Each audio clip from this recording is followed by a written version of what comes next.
Welcome once again, my friends, and thank you for stopping by to listen to an old storyteller. Today we have a Jewish tale, and the title of this story is The Beggar King. Proud King Hagag sat on his throne in state, and the high priest, standing by his side, read from the holy book, as was his daily custom. He read these words, "For riches are not forever, and doth the crown endure to every generation?" "Cease!" cried the king. "Who wrote these words?" "They are the words of the holy book," answered the high priest. "Give me that book," commanded the king. With trembling hands the high priest placed it before his majesty. King Hagag gazed earnestly at the words that had been read, and he frowned. Raising his hand, he tore the page from the book and threw it to the ground. "I, Hagag, am king," he said, "and all such passages that offend me shall be torn out."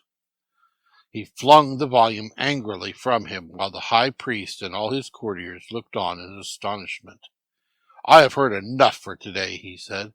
"Too long have I delayed my hunting expedition. Let the horses be got ready." He descended from the throne, stalked haughtily past the trembling figure of the high priest, and went forth to the hunt. Soon he was riding furiously across an open plain toward a forest where a wild stag had been seen. A trumpet sounded the signal that the deer had been driven from its hiding place, and the king urged his horse forward to be the first in the chase. His Majesty's steed was the swiftest in the land. Quickly it carried him out of sight of his nobles and attendants. But the deer was surprisingly fleet, and the king could not catch up with it. Coming to a river, the animal plunged in and swam across. Scrambling up the opposite bank, its antlers caught in the branch of a tree, and the king, arriving at the river, gave a cry of joy. "Now I have thee," he said. Springing from his horse and divesting himself of his clothes, he swam across with naught but a sword. As he reached the opposite bank, however, the deer freed itself from the tree and plunged into a thicket. The king, with his sword in his hand, followed quickly, but no deer could he see. Instead, he found, lying on the ground beyond the thicket, a beautiful youth clad in a deerskin. He was panting as if after a long run. The king stood still in surprise, and the youth sprang to his feet. "I am the deer," he said, "and I am a genie, and I have lured thee to this spot, proud king, to teach thee a lesson for thy words this morning." Before King Hagag could recover from his surprise, the youth ran back to the river and swam across. Quickly he dressed himself in the king's clothes and mounted the horse just as the other hunters came up. They thought the genie was King Hagag, and they halted before him. "Let us return," said the genie. "The deer has crossed the river and has escaped." King Hagag from the thicket on the opposite side watched them ride away, and then flung himself on the ground and wept bitterly. There he lay until a woodcutter found him.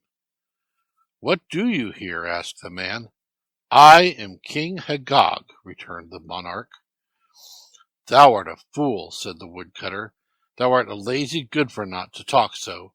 Come, carry my bundle of sticks, and I will give thee food and an old garment." In vain the king protested. The woodcutter only laughed the more, and at last, losing patience, he beat him and drove him away. Tired and hungry, and clad only in the rags which the woodcutter had given him, King Hagag reached the palace late at night. "I am King Hagag," he said to the guards, but roughly they bade him begone, and after spending a wretched night in the streets of the city, his Majesty, next morning, was glad to accept some bread and milk offered to him by a poor old woman who took pity on him. He stood at a street corner, not knowing what to do. Little children teased him. Others took him for a beggar and offered him money. Later in the day he saw the genie ride through the streets on his horse. All the people bowed down before him and cried, "Long live the king!" "Woe is me," cried Hagag in his wretchedness. "I am punished for my sin," and scoffing at the words of the holy book. He saw that it would be useless for him to go to the palace again, and he went into the fields and tried to earn his bread as a laborer.